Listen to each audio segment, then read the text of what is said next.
புதிய கல்வி மறுசீரமைப்பின் பிரகாரம் 2026ஆம் ஆண்டு தரம் 6 முதல் அறிமுகப்படுத்தப்படவுள்ள நடைமுறைகள் பற்றிய தொடரின் 2வது வீடியோவில் மாணவர்களின் அடைவு மட்டங்கள் எவ்வாறு மதிப்பீடு செய்யப்படும் என்பது தொடர்பாக பார்க்க இருக்கின்றோம்.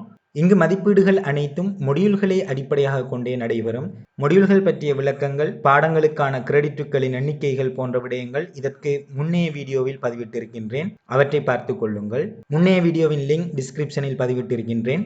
உங்களது சந்தேகங்களையும் உங்களது தேவைகளையும் கொமெண்டில் பதிவிடுங்கள். புதிய கல்வி சீர்திருத்தம் தொடர்பான தகவல்களை தொடர்ச்சியாக பார்வையிடுவதற்கு இந்த வீடியோவை லைக் செய்யுங்கள், ஷேர் பண்ணுங்கள், சப்ஸ்கிரைப் பண்ணுங்கள். 2026ஆம் ஆண்டிலிருந்து தரம் 6ற்கு அறிமுகப்படுத்தப்பட உள்ள கல்வி திட்டத்தின் கீழ் தரம் 6 மாணவர்களுக்கு கணிப்பீடு மற்றும் மதிப்பீடு என்பன வழமை போன்று நடைபெறாது. அந்த வகையில் புதிய தரம் 6ற்கான அனைத்து கணிப்பீடு மதிப்பீடுகளும் மொடியூல்களை அடிப்படையாக கொண்டே நடைபெறும். மொடியூல்கள் மூலமே கற்றல் கற்பித்தல் செயற்பாடுகள் நடைபெறுவதால் மொடியூல்களை அடிப்படையாக கொண்டே கணிப்பீடு மற்றும் மதிப்பீடு நடைபெறும். ஒரு மொடியூலுக்காக ஒரு வகுப்பில் 2 ஃபார்மேட்டிவ் அசஸ்மெண்ட், அதாவது தொடர் மதிப்பீடுகளை ஆசிரியர் மேற்கொள்ள வேண்டி ஏற்படும். இது பாடங்கள் நடைபெற்று கொண்டிருக்கும் போது ஏதாவது 2 சந்தர்ப்பத்தில் இந்த மதிப்பீடு நடைபெறும். முதலாவது தொடர் மதிப்பீட்டுக்கு 35 புள்ளிகளும், இரண்டாவது தொடர் மதிப்பீட்டுக்கு 35 புள்ளிகளுமாக மொத்தமாக 70 புள்ளிகளுக்கு இந்த தொடர் மதிப்பீடு ஃபார்மேட்டிவ் அசஸ்மெண்ட் நடைபெறும். இறுதியாக அந்த மொடியூல் நிறைவடையும் சந்தர்ப்பத்தில் சம்மேட்டிவ் அசஸ்மெண்ட், அதாவது இறுதி மதிப்பீடு அல்லது கூட்டு மதிப்பீடு நடைபெறும்.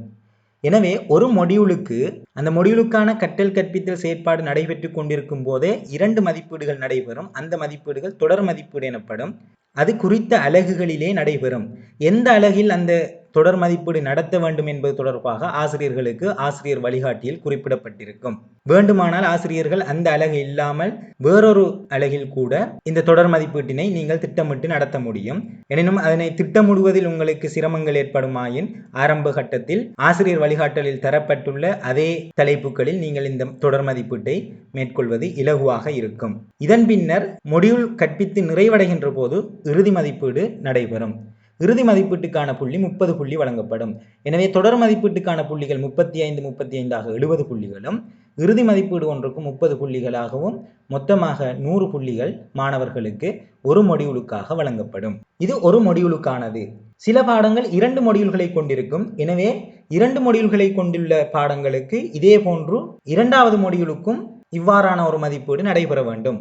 எனவே 2 மொடியூல்கள் உள்ள பாடங்களுக்கு 4 தொடர் மதிப்பீடும் 2 இறுதி மதிப்பீடும் நடைபெறும்.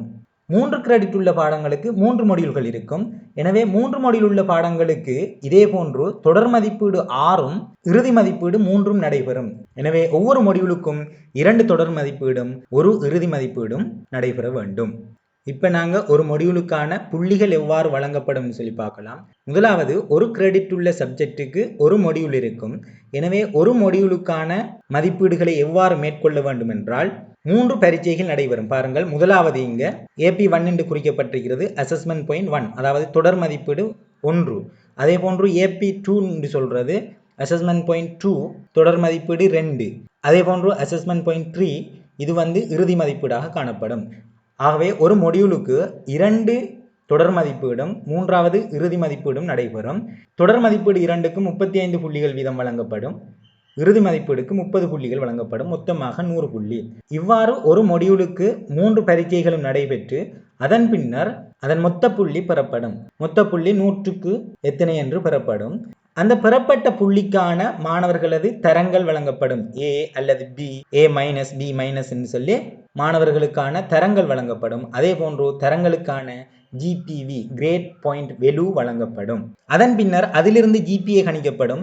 இங்கு ஒரு கிரெடிட் உள்ள சப்ஜெக்டுகளுக்கு தனியாக GPA கணிக்க தேவையில்லை. இங்கு ஏற்கனவே பெறப்பட்ட GPV அங்க GPAக்கு சமனாக இருக்கும். எனவே ஒரு கிரெடிட் உள்ள சப்ஜெக்டுகளுக்கு ஒரு மொடியூல் தான் காணப்படும். ஒரு டேர்முக்கான GPA உங்களுக்கு இந்த இடத்திலேயே உங்களுக்கு டைரக்டாக கிடைக்க பெற்றுவிடும். எனவே GPV என்பது GPAக்கு இங்கு சமனாக இருக்கும் ஒரு கிரெடிட் உள்ள பாடங்களுக்கு. இப்போது நாங்கள் 2 கிரெடிட் உள்ள பாடங்களை பார்க்கலாம். 2 கிரெடிட் உள்ள பாடங்களுக்கு 2 மொடியூல்கள் காணப்படும். எனவே ஏற்கனவே சொன்னது போன்று முதலாவது மொடியூலுக்கு நாங்கள் 3 பரீட்சைகளை நடத்த வேண்டும். தொடர் மதிப்பீடு 1 35 புள்ளிகளுக்கு, தொடர் மதிப்பீடு 2 35 புள்ளிகளுக்கு, இறுதியாக இறுதி மதிப்பீடு 30 புள்ளிகளுக்கு. இது 3லிருந்தும் மொத்தமாக கூட்டி 100க்கு சதவீதம் பார்க்கப்படும். அந்த புள்ளியை வைத்துக்கொண்டு மாணவர்களுக்கு நாங்கள் கிரேட் கொடுப்போம். ஏபிசிடின்னு சொல்லி நாங்கள் தரத்தை கொடுக்கலாம். அதே போன்று இந்த முதலாவது மொடியூலுக்கான ஜிபிவியும் அங்கு காணப்படும். அதாவது கிரேட் பாயிண்ட் வேல்யூவையும் இங்கு நாங்கள் கணிப்போம். இது முதலாவது மொடியூலுக்கான கிரேட் பாயிண்ட் வேல்யூ என்பதால் நான் இங்கு கிரேட் பாயிண்ட் வேல்யூ 1 அதாவது ஜிபிவி 1 என்று சொல்லி கொடுத்திருக்கிறேன். இவ்வாறு முதலாவது மொடியூலை நிறைவு செய்த பின்னர் இரண்டாவது மொடியூல் ஆரம்பமாகும். அந்த இரண்டாவது மொடியூலுக்கும் நாங்கள் இதே போன்று தொடர் மதிப்பீடு 1, தொடர் மதிப்பீடு 2, இறுதி மதிப்பீடு என 3 மதிப்பீடுகளை நடத்த வேண்டும். அதிலிருந்து மொத்தமாக 100 புள்ளிகளை கண்டு அதிலும் மாணவர்களுக்கு இரண்டாவது மொடியூலுக்கான தரமும் இரண்டாவது மொடியூலுக்கான ஜிபிவி கிரேட் பாயிண்ட் வேல்யூவும் கணிப்போம். இங்கு இரண்டாவது மொடியூலுக்கான ஜிபிவி என்பதால் ஜிபிவி 2 என்று சொல்லி குறிப்பிட்டிருக்கிறேன். எனவே இரண்டு மொடியில் உள்ள ஆசிரியர்களுக்கு grade point value 1, grade point value 2 என்று சொல்லி 2 ஜிபிவி உங்களுக்கு கிடைக்கப்பெற்றிருக்கும்.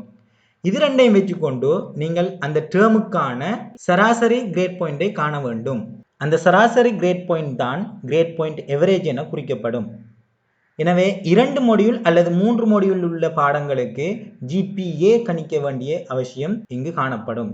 ஜிபிஏ கணிக்கும் போது இங்கே ஜிபிவி 1 அதே போன்று ஜிபிவி 2 2 ஜிபிவியையும் எடுத்து கூட்ட வேண்டும். கூட்டி நாங்கள் 2ஆல் பிரித்தால் அதற்கான சராசரி கணிக்கப்படும்.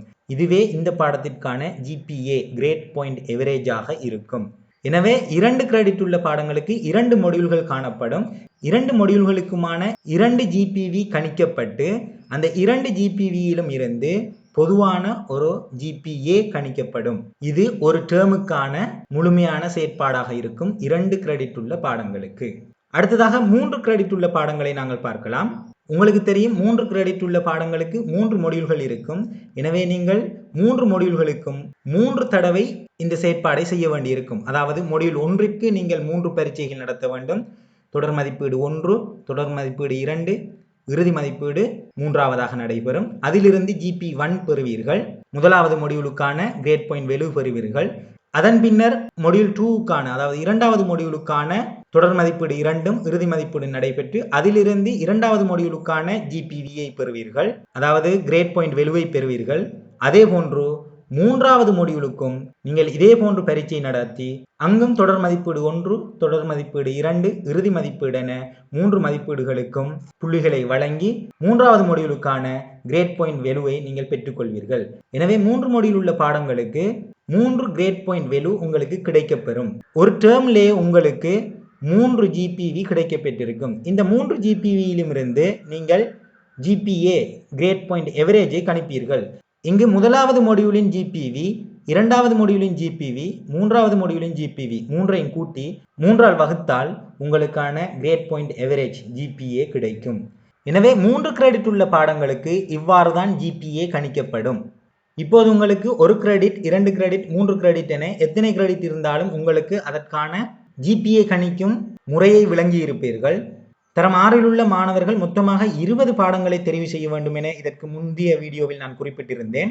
அந்த 20 பாடங்களிலும் ஒரு பாடத்தை தவிர ஏனைய அனைத்து பாடங்களுக்கும் இதே முறைதான் பயன்படுத்தப்படும். அப்ப 19 பாடங்களுக்கு இதே முறைதான் பயன்படுத்தப்படும். ஒரு பாடத்திற்கு மட்டும் வேறு முறை ஒன்று பயன்படுத்தப்படும். அந்த பாடம் என்னவென்றால் விளையாட்டு மற்றும் கழகங்கள் சங்கங்களில் பங்கு பெற்றுதல். இந்த பாடத்திற்கு மொடியூல் காணப்படாது. இது மாணவர்கள் செயற்பாட்டு ரீதியாக பங்கு பெற்றுதல் மாத்திரமே காணப்படும். எனவே இதற்காக தனியான முறை ஒன்று பயன்படுத்தப்படும். அதை நான் வீடியோவின் இறுதியில் நான் விளக்குகின்றேன். தற்போது நீங்கள் இதை விளங்கிக் கொள்ளுங்கள். ஏனைய அனைத்து பாடங்களுக்கும் இதே செயற்பாடு தான் நடைபெறும். இப்போ உங்களுக்கு ஒவ்வொரு மொடியூலுக்குமான மதிப்பீடுகள் நீங்கள் எவ்வாறு செய்ய வேண்டும் என்பது விளங்கி இருக்கும். அந்த மதிப்பீடுகளை அடிப்படையாக கொண்டு நீங்கள் மாணவர்களுக்கு கிரேட் வழங்க வேண்டும், தரங்கள் வழங்க வேண்டும். அதே போன்று grade point value, grade point average இதெல்லாம் வழங்க வேண்டியிருக்கும். அதை எவ்வாறு வழங்கலாம்னு சொல்லி பார்த்தீங்கன்னு சொன்னால் அதுக்கான அட்டவணை உங்களது ஆசிரியர் வழிகாட்டல்களில் காணப்படும். இந்த திரையில் காண்பிக்கப்படுற அட்டவணையை பார்த்து கொள்ளுங்க. ஒவ்வொரு மாணவர்களும் ஒரு மொடியூலில் பெறுகின்ற புள்ளிகளை அடிப்படையாக கொண்டு நீங்கள் அதற்கான தரத்தினை கொடுக்கலாம். அதுதான் அந்த கிரேட் என்று சொல்லப்படும். இந்த இருக்குது பாருங்க, இதில் தரம்னு சொல்லி போட்டிருக்குது. இதுதான் கிரேட் என்று அழைக்கப்படும். ஒரு மாணவர் 72 புள்ளி எடுத்திருந்தால் அது எந்த வகுப்பாடைக்குள் வருதுன்னு சொல்லி பார்த்தோம்னு சொன்னால் 70 தொடக்கம் 74. ஆகவே 70 தொடக்கம் 74ங்கிறது இங்கே B+ இருக்குது. அப்போ அந்த மாணவருக்கான கிரேட் B+ ஆக இருக்கும். அதே போன்று இந்த ஜிபிவிங்கிறது இங்கால பக்கத்தில் இருக்குது பாருங்க. ஒவ்வொரு தரத்துக்குமான ஜிபிவி அதாவது கிரேட் பாயிண்ட் வேல்யூ பக்கத்தில் தரப்பட்டிருக்குது. ஏக்கான கிரேட் பாயிண்ட் வேல்யூ 4.0, அதே போன்று ஏ மைனஸுக்கு 3.67. இப்படி ஒவ்வொரு கிரேட்டுக்குமான கிரேட் பாயிண்ட் வேல்யூ அருகில் இருக்கும். எனவே இதை வைத்துக்கொண்டு நீங்கள் ஒவ்வொரு மொடியூலுக்குமான கிரேட் பாயிண்ட் வேல்யூவை நீங்கள் மாணவர்களுக்கு வழங்கலாம். 2 மொடியூல்கள் 3 மொடியூல்கள் வருகின்ற போது நான் ஏற்கனவே சொன்ன முறையில் நீங்கள் 2 மொடியூல்கள் என்றால் 2 ஜிபிவியையும் கூட்டி 2ஆல் வகுக்க வேண்டும். அதே போன்று 3 மொடியூல்கள் என்று சொன்னால் 3 ஜிபிவியையும் கூட்டி 3ஆல் வகுக்க வேண்டும். அதுதான் ஜிபிஏ கிரேட் பாயிண்ட் எவரேஜ் என்று சொல்லி உங்களுக்கு ஒரு புள்ளி வரும். அதன் பிறகு நீங்க மீண்டும் என்ன செய்யணும்னு சொன்னா, இப்போ உங்களுக்கு ஒரு கிரேட் பாயிண்ட் எவரேஜ் இருக்கும். அந்த எவரேஜுக்கு நீங்க திரும்பவும் தரம் கொடுக்க வேண்டி வரும். அந்த எவரேஜுக்கு திரும்பவும் தரம் கொடுக்கிறதுக்கான ஒரு அட்டவணை உங்களது ஆசிரியர் கைட்லையோ அல்லது கல்வி அமைச்சினால் வெளியிடப்பட்டுள்ள தகவல்களிலோ வழங்கப்படவில்லை. அதற்காக நீங்கள் தான் ஒரு அட்டவணையை தயாரித்துக் கொள்ள வேண்டும். அவ்வாறு தயாரிக்கப்பட்ட அட்டவணையை நான் உங்களுக்கு அடுத்த வீடியோவில் அதனை தெளிவாக விளக்குகின்றேன். தற்போது நீங்கள் இந்த கிரேட் வழங்குதல், ஜிபிவி வழங்குதல், ஜிபிஏ வழங்குதல் என்பதை பொதுவாக விளங்கிக் கொள்ளுங்கள். இதற்கான ஜிபிவி மற்றும் ஜிபிஏ என்பன எப்படி கணிக்கப்படுகின்றது, கிரேட்டிலிருந்து எவ்வாறு ஜிபிஏ கணிக்க வேண்டும், ஜிபிஏயிலிருந்து எவ்வாறு கிரேட்டை கணிக்க வேண்டும் என்பது தொடர்பாகவெல்லாம் பொருத்தமான உதாரணங்களுடன் பிறகு நான் விளக்குகின்றேன். தற்போது நீங்கள் கிரேட் வழங்க வேண்டும், கிரேட் பாயிண்ட் வேல்யூ வழங்க வேண்டும், கிரேட் பாயிண்ட் எவரேஜ் வழங்க வேண்டும் என்பதை மாத்திரம் தெளிவாக விளங்கிக் கொள்ளுங்கள். இங்கு மாணவர்களின் சித்தி எவ்வாறு கணிக்கப்படும் என்று சொன்னால், இந்த ரெட் கலரில் பாக்ஸ் பண்ணி காட்டுறதை பாருங்க. ஒரு மொடியூல்ல மாணவர் 40க்கு மேல புள்ளிகள் பெற்றிருந்தால்தான் அவர் சித்தி அடைந்தவராக கருதப்படுவார். அதாவது கிரேட் பார்த்தால் டி சித்தி பெற்றிருக்க வேண்டும். அல்லது ஜிபிவி பார்த்தோம்னு சொன்னா, ஜிபிவி கிரேட் பாயிண்ட் வேல்யூவானது 1.33க்கு மேல் அந்த மாணவர் பெற்றிருந்தால் அவர் சித்தி அடைந்தவராக காணப்படுவார். எனவே எல்லா மாணவர்களும் 40 புள்ளிகளுக்கு மேல் பெற்று ஜிபிவி ஆனது 1.33 பெற வேண்டும். ஒவ்வொரு மொடியூலிலும் கட்டாயம் பெற்றே ஆக வேண்டும். எனவே உங்களுக்கு இப்போது விளங்கி இருக்கும் ஒரு மொடியூலுக்கான அசஸ்மெண்ட் எவ்வாறு நடைபெறும் என்பது விளங்கி இருக்கும். அசஸ்மெண்ட் பாயிண்ட் 1 என்று சொல்லி நான் இங்கே குறிப்பிட்டிருந்தேன், ஃபார்மேட்டிவ் அசஸ்மெண்ட், அதாவது தொடர் மதிப்பீடு 1. அதே போல அசஸ்மெண்ட் பாயிண்ட் 2 என்று குறிப்பிடப்பட்டது ஃபார்மேட்டிவ் அசஸ்மெண்ட் 2, தொடர் மதிப்பீடு 2 நடத்த வேண்டும். நீங்கள் இந்த 2 நீங்கள் பாடங்களை நடத்தி செல்லும் போது பழைய சிலபஸில் இருந்த கணிப்பீட்டு முறை போன்று நடைபெறும். ஆனால் இங்கு நீங்கள் பிராக்டிக்கலையும் அடிப்படையாக கொள்ள வேண்டும். பிராக்டிக்கல் தியரியை நாங்கள் எவ்வாறு செய்து கொள்வது என்பது தொடர்பாகவெல்லாம் நான் பின்னர் விளக்குகின்றேன். இறுதியாக ஒரு மொடியூல் நிறைவடைந்த பின்னர் அந்த முழு மொடியூலையும் பூர்த்தி செய்யும் வகையில் இறுதி பரீட்சை ஒன்று நடத்த வேண்டும். அந்த 3 பரீட்சையிலிருந்து மாணவர்களுக்கு கிரேட் தரம் வழங்கப்படும். அதே போன்று கிரேட் பாயிண்ட் வேல்யூ வழங்கப்படும், கிரேட் பாயிண்ட் எவரேஜும் கணிக்கப்படும் என்பது உங்களுக்கு தெளிவாக விளங்கி இருக்கும். ஒரு மொடியூலை கொண்ட பாடங்களுக்கு ஜிபிவிஏ ஜிபிஏயாக கணிக்கப்படும். அங்கு நாங்கள் சராசரி காண வேண்டிய அவசியம் காணப்படாது. ஆனால் 2 மொடியூல் அல்லது 3 மொடியூல் காணப்படும் பாடங்களுக்கு இந்த ஜிபிஏ எவரேஜும் நாங்கள் கணிக்கக்கூடிய மாதிரி இருக்கும். இறுதியாக நான் ஏற்கனவே சொல்லியிருந்தேன், இந்த விளையாட்டு கழகங்கள் சங்கங்களில் மாணவர்கள் பங்கு பெற்றுவதற்கான கணிப்பீடானது அதற்கென தனியான ஒரு முறையில் நடைபெறும் என்று சொன்னேன். அது எப்படின்னு சொன்னா, அது 2 கிரெடிட் உள்ள பாடம். அதில் ஒரு கிரெடிட் விளையாட்டுக்கு தனியாகவும், அடுத்த கிரெடிட் கழகங்கள் சங்கங்களில் பங்கு பெற்றுறதுக்கு தனியாகவும் வழங்கப்படும். இந்த விளையாட்டில் பங்கு பெற்றுறதுக்காக மாணவர்களுக்கு 2 தொடர் மதிப்பீடு நடத்தப்படும். விளையாட்டு தொடர்பான செயற்பாடுகளில் 2 தொடர் மதிப்பீடு. ஒவ்வொரு மதிப்பீட்டுக்கும் 25 புள்ளியாக 50 புள்ளிகள் வழங்கப்படும். அதே போன்று கழகங்கள் சங்கங்கள் அதே போன்று நூலக செயற்பாடுகளில் ஈடுபடுவதற்கு மாணவர்களுக்கு அந்த செயற்பாடுகளில் ஈடுபடுவதற்காக 2 தொடர் மதிப்பீடுகளை நடத்த வேண்டும். அதிலும் 25 புள்ளிகளாக மொத்தமாக 100 புள்ளிகள் கணிக்கப்பட்டு அந்த புள்ளிக்கு பொருத்தமான கிரேட் அதே போன்று grade point value, grade point average என்பன வழங்கப்படும். இந்த கிரேட் அதே போன்று ஜிபிவி ஜிபிஏ என்பன தொடர்பாக எவ்வாறு கணித செய்கைகளை மேற்கொள்ளலாம், இதனை இலகுவாக ஆசிரியர்கள் பேணுவதற்கு எவ்வாறான அட்டவணைகளை தயாரித்து வைத்துக் கொள்ளலாம் என்பது தொடர்பாக அடுத்த வீடியோவில் பதிவிடுகின்றேன். அடுத்த வீடியோ எதிர்வரும் 2026 12/19 வெள்ளிக்கிழமை பிற்பகல் 6 மணிக்கு எதிர்பாருங்கள். தொடர்ச்சியாக எமது வீடியோக்களை பார்வையிடுவதற்காக எஜுஇன்ஃபோ யூடியூப் சேனலை சப்ஸ்கிரைப் பண்ணிக்கொள்ளுங்கள்.